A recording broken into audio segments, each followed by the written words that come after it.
संसार में बहुत सी अनहोनी बातें ऐसी होती हैं जो मनुष्य की समझ में नहीं आती।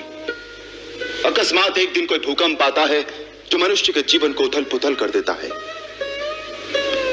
ऐसे समय किसी दूसरे को दोष नहीं देना चाहिए, उसे दैववश मानकर, अपना प्रारब्ध मानकर स्वीकार कर लेना चाहिए।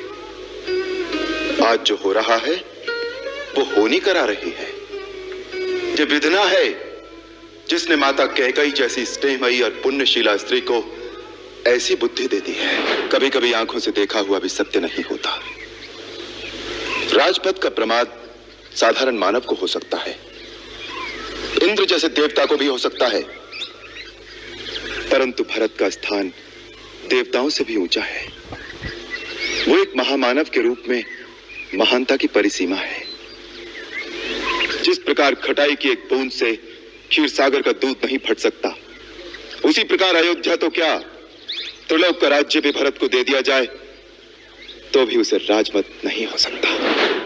माता, मैं तो केवल इतना ही जानता हूं कि भगवान के निकट जाति पाति, ज्ञान, धर्म, कुल, गुण और चतुराई का कोई मोल नहीं होता।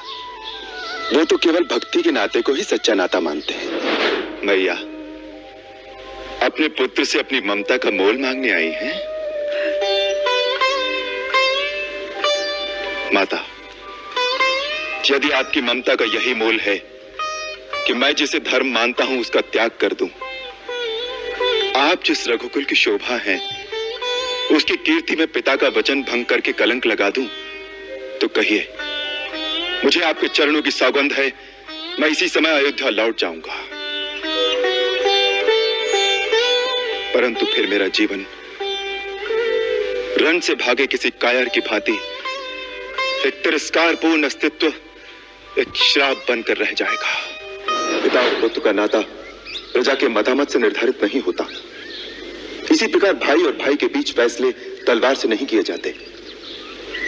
भरत को मारकर जिस राज्य की तुम कल्पना कर रहे हो, तनिक सोचो कि उसका परिणाम क्या होगा। यदि अपने भाई ही न रहें तो राज्य के सुख भोग में क्या आनंद मिलेगा।